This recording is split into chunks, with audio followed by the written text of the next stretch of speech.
Hi everyone, this is Kimberly Cook again with Katie Cook Pottery. I'm here with another little kiln opening. It doesn't have a whole lot in it because the bottom item is something large that I made for myself for out in my flower garden. And I hope it turns out okay.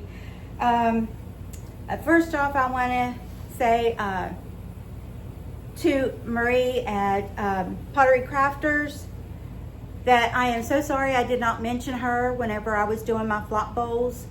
It was her video that I watched. I call them flop bowls. She calls them wavy bowls. But anyway, I watched her do the wavy bowls, which she does a great tutorial on it. And anyone wants to know how I did mine, please watch her. She is just awesome. She's great. And she goes in great detail and really visually shows you very well how to do it. I could not remember her at the moment when I was doing mine, when I was doing my kiln opening, and I apologize. I apologize to the viewers and I apologize to her. Now, on to my kiln opening. Like I said, it's not a whole lot, but here we go. This is just a little cup. It could be used for a candle, it could be used to hold things, whatever. But anyway, this is on my speckled clay, which I'm having a hard time with my speckled clay right now. The box that I've opened, it's not like my previous boxes I've opened. This one has extremely large pieces of specks to it, and they're very rough. It hurts the hand using them on the wheel. So I tried putting 2 coats of white on gobe on this. Let me read my thing. 2 coats of white on gobe. I put 2 coats of snow over it. And then I put 2 coats of passion flower. It's a gorgeous purple that came out. I hope y'all can see the colors, but it is really, really pretty. And since it's a very stable glaze, I made the drips run down by putting it really thick in places. It didn't run on its own. That is where I've made it run. But anyway, inside and out.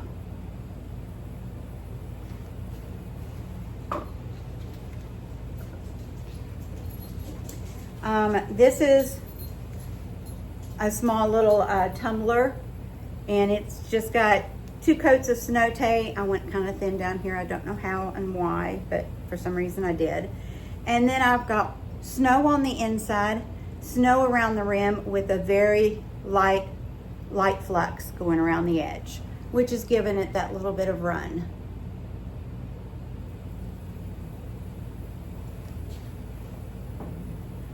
Next,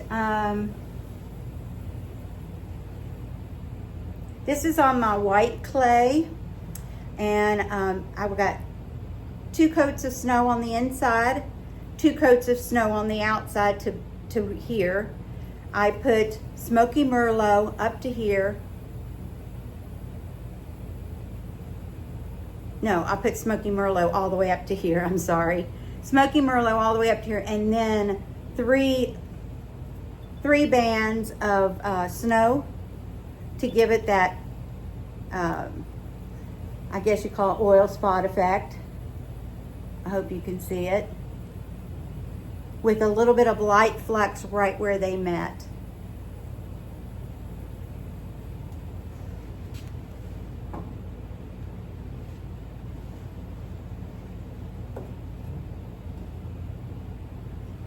Next is my little birdhouse, bird feeder. And it's got 3 heavy coats of Tangelo inside and out.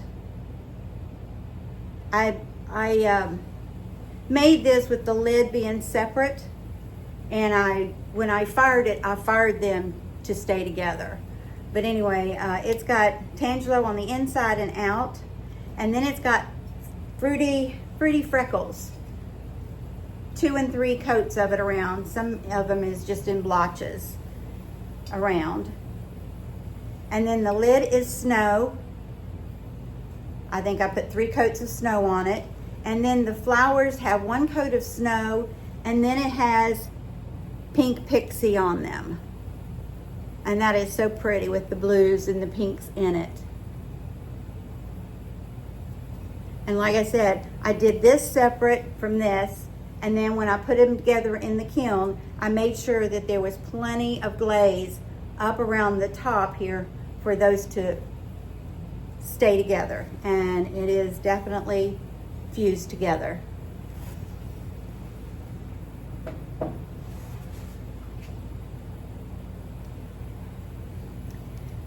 Oh, nice. I wasn't too sure how this would turn out. I took some of my white clay, a very small amount, and I added a teal mason stain to it. And then I mixed it with my white clay. I wasn't too sure how much it would show up, because I'll show you how small of a package of mason stain I had. I have one right here. It's just a tiny, tiny amount. So I can't use very much in order for the, I can't use very much clay, mix this little amount with clay and get it to show up. I was worried that I'd used a little too much clay and that the teal was gonna end up burning out, but it didn't, it stayed. And it's just got a zinc-free clear over it. But I just love it. It's got some pretty swirls to it. It is a very light teal, but it is pretty.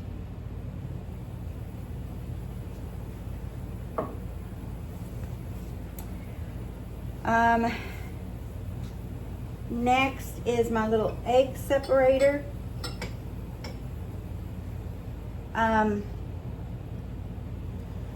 This is done on my speckle clay, which you can see how big the specks have gotten in this box.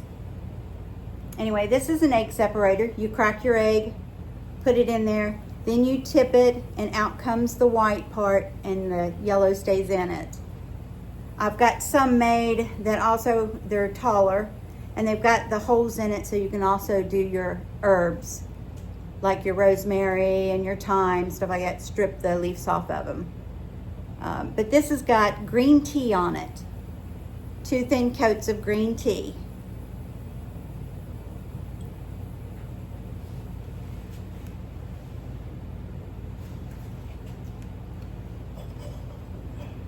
And this is my cone pack.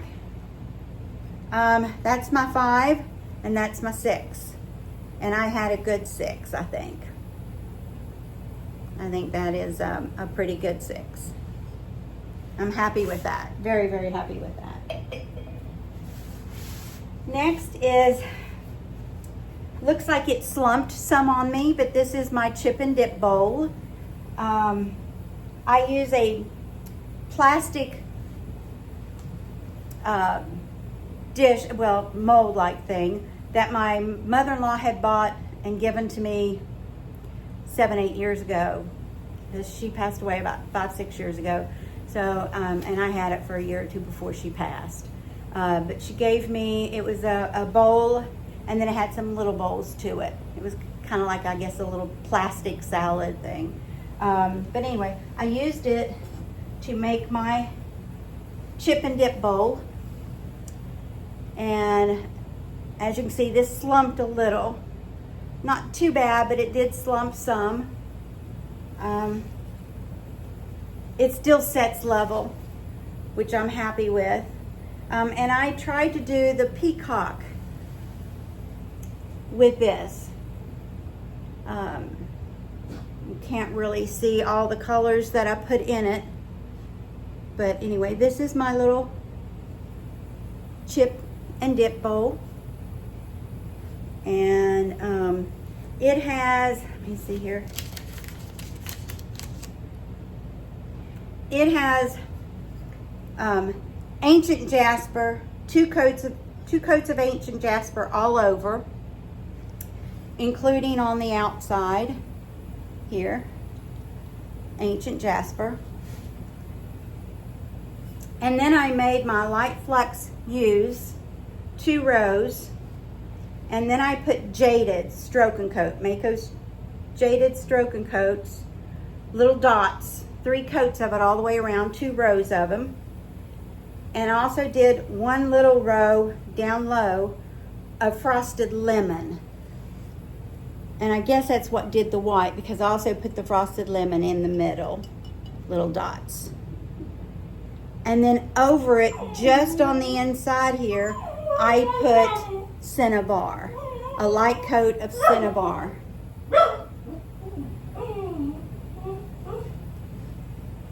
And then for the eyes, I just put a dab of black obsidian. But that is my chip and dip bowl. And if anybody's got a suggestion on how I can do it to keep this from slumping, maybe even make a handle go here, I don't know. I need something to be able to keep that little bit from slumping. But I love the size of this. It will hold plenty of chips and lots of dip. So. What's wrong, boo-boo? What's wrong, baby boo? Sorry for my dogs barking. I've got 2 little Shih Tzus.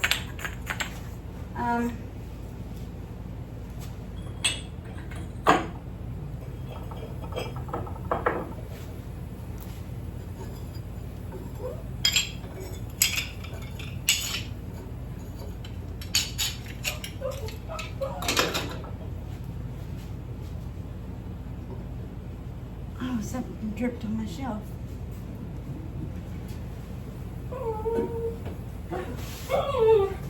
All right, this is the last item, and it didn't quite do what I was hoping it would do. But like I said, this is to go in my garden.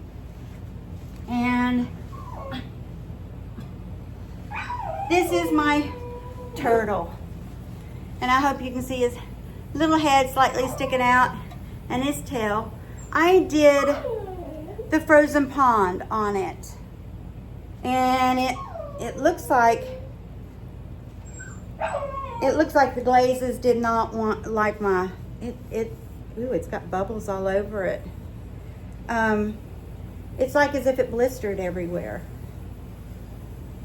But it's got 2 coats of root beer on it. 2 coats of root beer. And then it's got the dabs of the dots of running hot chowder everywhere, with little ones down here in this section. I'm sorry. And then I went over it with river birch, and that's probably where I made my mistake.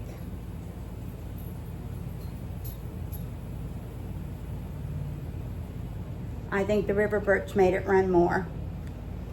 So, or was it river birch or? No, it wasn't river birch. What was it? Iron luster. I am so sorry. It was iron luster that I went with. Sorry about that. Had a woman's moment there. But anyway, I made this. I tried to decide how I wanted it made. I wanted it to where, because we put a lot of mulch because of the winter here to protect our plants during the winter, my flowers. So with the mulch down and everything, because we always keep thick layers even during the spring and summer, we keep a lot of mulch down. And I wanted it to stand up above the mulch. I couldn't put the legs coming out like it's supposed to. Didn't have room in my kiln in the first place. Second, I was gonna put like a cake stand on this so that it would stand up above the mulch, just right at the top of the mulch. But I had already started making the legs when I realized it can't fit in the kiln with the legs coming out like it's supposed to. So I just went ahead and stuck them on like this, and it works perfect. I think it will. I think it will stay just perfect above ground. The fact that it blistered, I'm not going to worry about. I did not get my turtle effect that I wanted, but I still like him a lot. I wanted him to look like he was just starting to peek out, like as if he was gonna wake up and come about. So, but anyway, that is my kiln opening. I've got a bunch of stuff drying, lots of stuff covered up you can't see everywhere. So hopefully within the next probably 3 or 4 days, I will maybe have another kiln opening. I've got to do a bisque firing, a couple of bisque firing, and then do a bunch of glazing. But anyway, I hope you enjoyed, and please like, subscribe, and give me a thumbs up, okay? Thank you all so much for watching. Bye.